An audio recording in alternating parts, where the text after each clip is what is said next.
محمد وعلى آله وصحبه ومن تبعه بالإحسان إلى يوم الدين. وحايي شرفه إن هلكن كسول ويو مدحوينها جمهورية الصوماليلاند مدن موسى بيحي عبدي يوفدق حكومة بلانين وحكومة كتر سنة وهجامينايو يقولياشا قرنكا تلياشا عيدمada kala duwan iyo wufuudda kale ee la socota ee ah madaxtooyada gudoomiyaha hay'adda shaqaalaha lamaan war soo dhaweynaya waxaan leeyahay soo dhawaada sharaf bay noo tahay imaanti kale aan noo timaadeen nagala soo qayb gasheen xafladan aan muxuu ku soo dhaweynayno uguna mahadnaqayno ardaydii baajka afraad ee ka qalin jebisay jaamacaddan Sanaag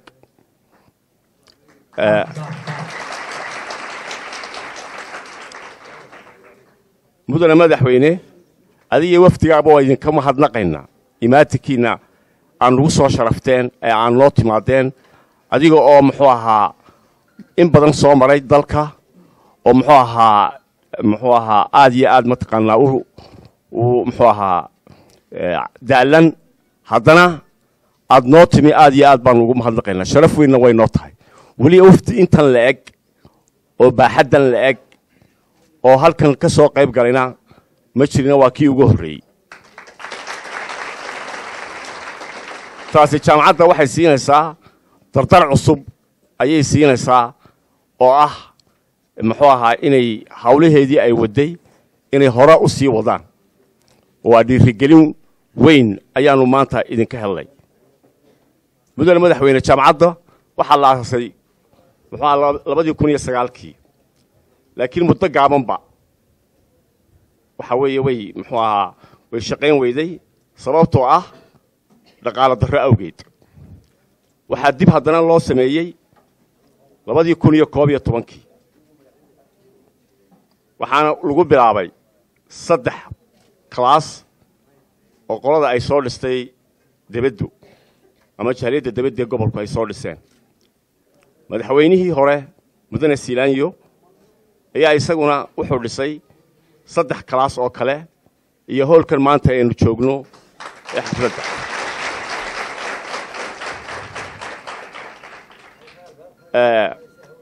wali jaamacaddu way dhutunaysaa xagga dhaqaale waayo markii hore waxaanu ku heli jiray dawladda dhexe 150 milyan bishii sanadkii baan 150 milyan ka heli jiray marka waxaa la jaray 50 milyan jaamacadaha kale ee la siiyana waa laga jaray laakiin halkaa waxaan u aragnay jaamacadaha kale waa 5,000 iyo 4,000 iyo arday baa ku jira laakiin annagu waa tiro yarnahay macallimiinta halkan ka shaqaysa ma qaataan mushahar ay u xaadiraan bishii ma jirto kolba waa wixii la helo ayuun baa muxuu ahaa la qaybsadaa laakiin waxa weeye waa dad muxuu ahaa runtii doonaya jaamacadda inay dhinac taagaan oo aanay marraba liicin oo sidaas muxuu ahaa ku kalsoon oo raalli ku ah inay muxuu ahaa wax dhigaan haddana ay wixii ay helaan oo ay qaataan haddii ay muxuu ahaa 4 bilood 100 helaan haddii 200 helaan warwarna kama qabno haddii dhaqaale kasta xumaa ay soo barto inay jaamacaddani ay dib muxuu ahaa u xiranto warwar kama qabno waayo dadkeedaa ku shaqay ilaahay baan u ducaynaya inuu ilaahay khayr siiyo macallimiintaas waxaa kale oo jirta classeski way nagu yar yihiin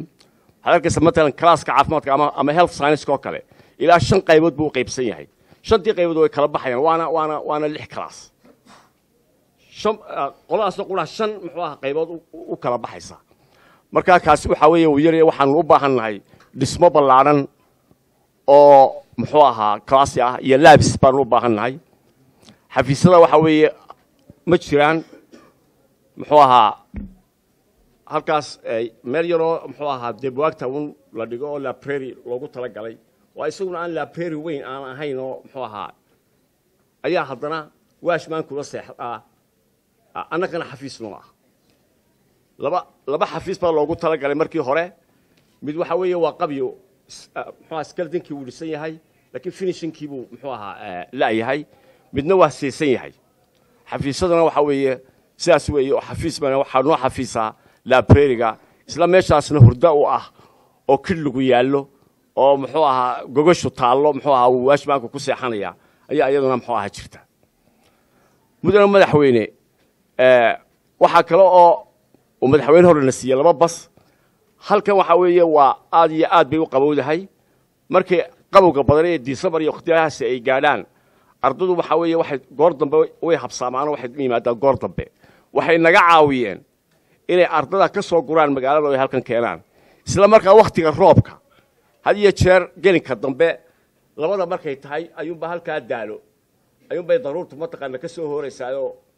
ka bacdina waxa weeye waxay kala xidhnaa jaamacadda iyo dadkii hadda ma kala xidhanto waxa weeye basaskaas soo qaada oo muxuu ahaa ardada keena saasaanay mataqaana si fiican waxay hagaajisay basaskaasi waxay noo hagaajiyeen inaanay mar raba aanay hakad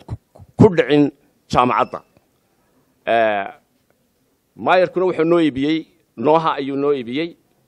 noohadaas waxaa lagu qaadaa yakana macallimiinta oo meesha lagu soo gaarsiiya waana lagu rawaxiyaa inkastoo noohadii labadii bas waa noo fayow yihiin waa wanaagsan yihiin laakiin baski maxaa noohadii way naga fadhidaa intaa geerashun baanu geenaynaa haddana waxa weeye way naga yara gabowday marka iyadoo imika ma shaqayso run ahaantii ma shaqayso muxuu ahaa noohadii gaadiid waxaasaa u ah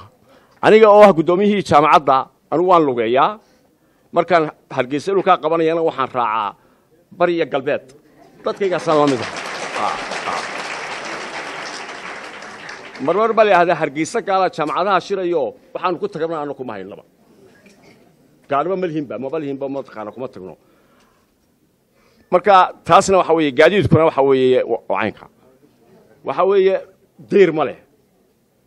geedkii aanu beerraba riyo yaa imanayo muxuu ahaa cunaya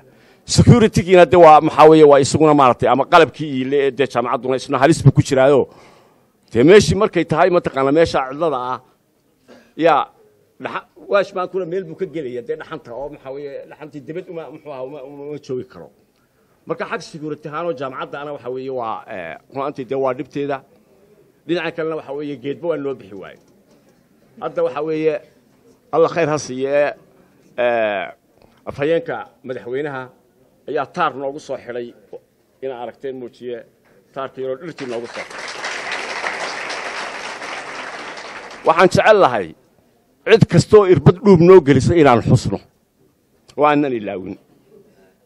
cid kastoo irbad dhuub noo gelisay ma ilaawi doonay waxa weeye meel baanu ku qoraynaa mudane madaxweyne ma doonayo inaan hadal qasiibadii adiga oo daalan dhibaatadaas oo dhammi waxa weeye way ka jirtaa jaamacaddu wixii aad jaamacaddaas aad nagala qaban karto waxaan doonaynaa inaad noogu dhawaaqi doonto markay khudbaddaada aad dhammayso noona dhagax dhigi doonto insha allah xagga dhaqaalahana waan yaro taabtay oo waxa weeye tani waa mid soo koraysa iminka waxa weeye shidaalkii baa naloo qabsaday barasaabku uu og yahay waxaan doonayaa u mahadnaqo barasaabka iyo maayarkaba oo iyakuna na garab taagan barasaabku macallin buu ahaan jiro waxaa la moodaa inuunu bahdii waxbarashada weli ka tegin oo waxa weeye mar kasta waa la dul taagan yahay maayarkuna waxa weeye kolba wixii aan uga baahanna runtii waana siiyaa waana gaariga aanu ku shaqaysanayna intaasoo dhan iminkana fadhiya waxa weeye wuu noo ibiyey iyakana waxa weeye ruhaantii waan muxuu ahaa waan u mahadnaqayaa mudane madaxweyne maanta waxaanu doonaynaa inaad farxadda aad nagala soo qabsay waanu faraxsannahay oo ardadii iyo imaantikiina waanu ku faraxsannahay inaad farxadda noo laban laabto intaasna hadalkii ku soo gabagabanaya wassalaamu calaykum waraxmatullaahi wabarakaatu